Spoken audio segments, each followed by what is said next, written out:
بسم اللہ الرحمن الرحیم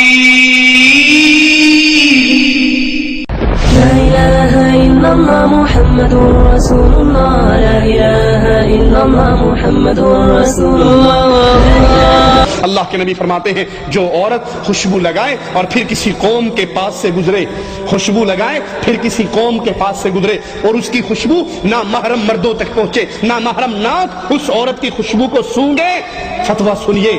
امام کائنات کا، امام اعظم کا، امام الانبیاء کا، محمد الرسول اللہ کا، اللہ کے نبی اس عورت کے بارے میں کیا کہہ رہے ہیں جو خوشبو لگا کے اپنے گھر سے نکلتی ہے، غیر مرد عورتوں، غیر مردوں کے پاس سے گزرتی ہے، اس کی خوشبو ان غیر مردوں کے ناکوں میں پہنچتی ہے۔ اللہ کے نبی فرماتے ہیں فَهِيَ زَانِيَةٌ زَانِيَةٌ زانیہ، یہ بدکار ہے، بدکار ہے، بدکار ہے۔ اپنی بیویوں کو تیار کروا کے شاپنگ کے لیے پانڈا مارکیٹ میں بھیجنے والوں، اتوار بازاروں میں بھیجنے والوں، ان کو شادی ہال میں فنکشن اٹینڈ کرنے کے لیے بھیجنے والوں، اور یہ بودی دلیل دینے والوں کہ مولانا ہماری بیوی ٹھیک ہے، ہماری بیوی پارٹی اٹینڈ کرنے کے لیے شادی ہال میں جاتی ہے لیکن وہ پرفیوم نہیں لگاتی، کیا وہ میک اپ کر کے نہیں جاتی، کیا فیس پاؤڈر اس کے چہرے پہ نہیں لگا ہوتا، آئی لائنر، لپ لائنر، آئی شیڈ، یہ تمام چیزیں وہ استعمال نہیں کرتی، اور کیا ان تمام چیزوں میں خوشبو نہیں ہے؟ خوشبو کا تو میدان ہے، باڈی پرفیوم الگ ہے، ہیئر پرفیوم الگ ہے، ایٹم جتنے ہیں میک اپ کے سارے خوشبوؤں میں بھرے ہوئے ہیں، اور تیری بیوی ہے، تو نمازی ہے، تو حاجی ہے، تو جہادی ہے، تو مجاہد ہے، تو داڑھی والا ہے، تو نیک ہے، تو صدقہ خیرات کرنے والا ہے، لیکن بیوی تیری چوڑیاں پہن کر، زیور پہن کر، میک اپ کر کے شادی ہال میں جا رہی ہے، غیر مردوں کے پاس سے گزرتی ہے۔ ارے گزرتی ہی کہاں ہے، شادی ہال کے اندر کھانا سرو کرنے والے غیر مرد ہیں، بیرے آ کر ان کے سامنے کھانا رکھتے ہیں، دیوس اپنی بیوی کو غیر مردوں کے سامنے چھوڑ دیتا ہے، وہ اس سے ڈیمانڈ کرتی ہے، وہ سالن ختم ہونے پہ ٹرے لا کے اس کے سامنے رکھتا ہے۔ محمد الرسول اللہ صلی اللہ علیہ وسلم فرماتے ہیں جو عورت خوشبو لگا کے گھر سے نکلتی ہے غیر محرم مردوں تک اس کی خوشبو پہنچتی ہے، فَهِيَ زَانِيَةٌ زَانِيَةٌ زانیہ، یہ بدکار ہے، بدکار ہے، بدکار ہے۔ اللہ کے لیے اپنے گھروں کو بدلو، اللہ کے لیے اپنی عورتوں کی اصلاح کرو۔ عورت کو خوشبو لگانا جائز ہے اپنے خامد کے لیے، وہ اپنے خامد کے لیے بنے، اس کا سارا زیور، اس کا سارا میک اپ، اس کے سارے بہترین کپڑے، اس کے بہترین لباس، اس سب چیزوں کا حقدار صرف اس کا خامد ہے۔ لیکن افسوس اس بغیرتی نے ہمارے گھروں کی کیفیت ہی بدل دی ہے۔ خامد کے لیے جب عورت گھر میں ہو، یہ بیچارہ تھکا ہارا ٹوٹا بھجا ہوا گھر آتا ہے، وہی وہ لہسن کی بو، چٹنی کی بو، ادرک کی بو، پیاز کی بو کچن کے اسی گندے مندے کپڑوں میں اس کے پاس آ جاتی ہے، جس کے لیے سب کچھ کرنا ہے۔ اور اگر یہ بیوی سے کہے آج آپ کی ڈنر پارٹی ہے فلاں فیملی کے گھر، اور یہ اطلاع اس کو آدھا گھنٹہ پہلے دے دے، وہ تیار ہوگی یا اس سے لڑائی کرے گی؟ آدھے گھنٹے میں کیسے تیاری کر سکتی ہوں؟ آپ بھی کمال کرتے ہیں، مجھے کم از کم 1.5 گھنٹہ پہلے تو بتایا ہوتا، میں نے تیار ہونا ہے، میں نے کپڑوں کے ساتھ میچنگ جیولری پہننی ہے، سوٹ کی میچنگ کی میں نے شوز پہننے ہیں، میں نے فلاں تیاری، اب آدھے گھنٹے میں کیا کروں؟ یہ مسکین جو مہینہ اپنی بیوی کے چہرے پر کوئی رنگت نہیں دیکھتا، کوئی خوشبوئیں نہیں دیکھتا، اچھا لباس نہیں دیکھتا، وہی گندے مندے کپڑوں میں گھر میں گھومتی ہے، جب یہ پارٹی اٹینڈ کرنے کے لیے نکلتی ہے، تیار ہو کے گھر سے نکلتی ہے،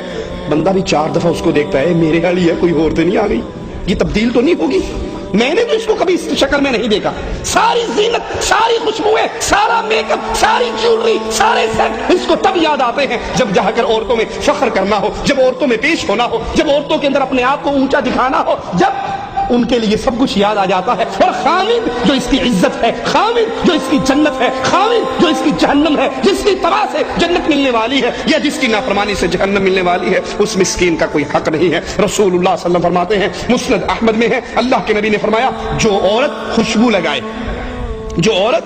لگائے پھر مسجد میں جائے، اتوار بازار کی بات نہیں، پانڈا مارکیٹ کی بات نہیں، شادی ہال کی بات نہیں، فنکشن اٹینڈ کرنے کی بات نہیں، یہاں مسجد کی بات ہے، بیت اللہ کی بات ہے، اللہ کے گھر کی بات ہے۔ فرمایا جو عورت خوشبو لگائے مسجد میں جائے اس حال میں کہ اس کے جسم سے خوشبو آ رہی ہو، اس کی نماز قبول نہیں ہوتی۔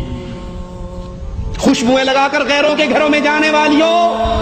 خوشبو لگا کے شاپنگ کرنے والیوں، میک اپ کر کے شادی ہال میں جانے والیوں، محمد کریم کی بات، زیدی کی بات نہیں، سید صاحب کی بات نہیں، شاہ صاحب کی بات نہیں، مولوی شیخ کی بات نہیں، امام الانبیاء کی بات ہے، جس کا تم نے کلمہ پڑھا ہے، جس کا تم کلمہ پڑھ کے اسلام کے دائرے میں داخل ہوئی ہو۔ محمد کریم فرما رہے ہیں جو عورت خوشبو لگا کے مسجد میں جاتی ہے نماز پڑھنے کے لیے، اس کی نماز اس وقت تک قبول نہیں ہوتی جب تک وہ غسل جنابت کی طرح غسل نہ کر لے۔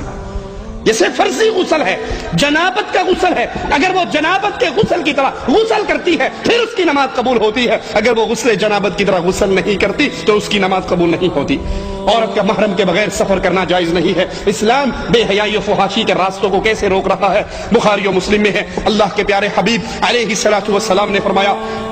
کوئی عورت سفر نہ کرے الا مع ذی محرم، سوائے اس کے کہ اس کے ساتھ کوئی محرم رشتہ دار ہو۔ سائل کھڑا ہو کر کہتا ہے یا رسول اللہ صلی اللہ علیہ وسلم، میں نے اپنا نام آپ کے ساتھ جہاد پہ جانے کے لیے غزوے میں لکھوایا ہے، اس حال میں کہ میری بیوی حج کے لیے جا رہی ہے، میں جہاد فی سبیل اللہ میں جا رہا ہوں، بیگم صاحبہ حج کرنے کے لیے جا رہی ہے۔ رسول کریم علیہ الصلوۃ والسلام اس کے جہاد کے سفر کو کینسل کرنے کا حکم دیتے ہوئے فرماتے ہیں جہاد کا ارادہ ختم کر دو، ترک کر دو، اپنی بیوی کے ساتھ جاؤ، اس کو حج کرا کر لاؤ۔ حج کا سفر کتنا مبارک سفر ہے، حج کا سفر کتنا عظیم سفر ہے، اس سفر کے اندر بھی عورت کا بغیر محرم کے حج پہ جانا جائز نہیں ہے، غیر محرم عورت کی طرف قصداً دیکھنا جائز نہیں ہے۔ قرآن حکیم میں مالک فرماتا ہے قل للمؤمنین، کہو اہل ایمان کو یغضوا من ابصارہم، اپنی آنکھوں کو جھکا کر رکھے، اپنی آنکھوں کو نیچا رکھے، ویحفظوا فروجہم، اپنی شرمگاہوں کی حفاظت کریں، ذالک ازکا لہم، یہ ان کے لیے زیادہ بہتر ہے، یہ ان کے لیے ان کی طہارت کے لیے ان کی پاکیزگی کے لیے بہتر ہے۔ ان اللہ خبیر بما یصنعون، اور اللہ جانتا ہے جو کچھ تم کرتے ہو۔ ہاں اگر کوئی شادی کرنے کا ارادہ رکھتا ہے تو اپنی منگیتر کو ایک نظر دیکھ سکتا ہے۔ اللہ کے نبی علیہ الصلوۃ والسلام نے اپنے ایک صحابی سے کہا اس کی شادی کی خبر سن کر کہ تو اپنی منگیتر کو ایک نظر دیکھ لے، ایک نظر دیکھ لے، یہ تیرے لیے تمہاری آئندہ زندگی کے لیے زیادہ بہتر ہے۔ اور یہ دلیل ہے کہ چہرے کا پردہ کرنا ضروری ہے۔ ایک نظر دیکھنا دلیل ہے کہ چہرے کا پردہ ہے۔ شریعت چہرہ چھپانے کا حکم دیتی ہے، کیوں؟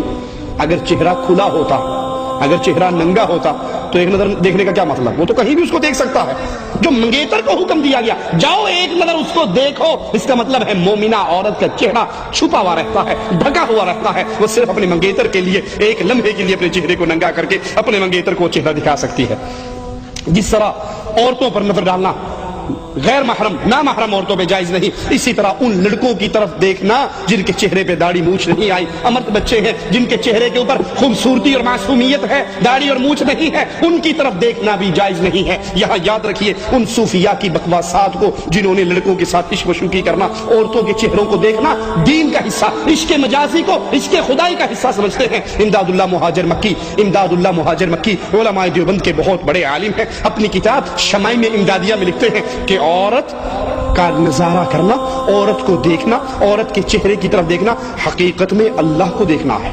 عورت مرد کا مظہر ہے، مرد اللہ کا مظہر ہے، لہذا عورت اللہ کی مظہر ہوئی تو عورت کو دیکھنا حق تعالیٰ کو دیکھنے کے برابر ہے، مشاہدہ کرنا چاہیے۔ اسلام اس بے حیائی اور فحاشی کے راستے میں رکاوٹ کھڑی کرتا ہے۔ مرد کی شرمگاہ نہ دیکھے، عورت کی شرمگاہ نہ دیکھے، مرد کی شرمگاہ نہ دیکھے، عورت کی شرمگاہ نہ دیکھے، مرد ننگے مرد کو نہ دیکھے، عورت ننگی عورت کو نہ دیکھے۔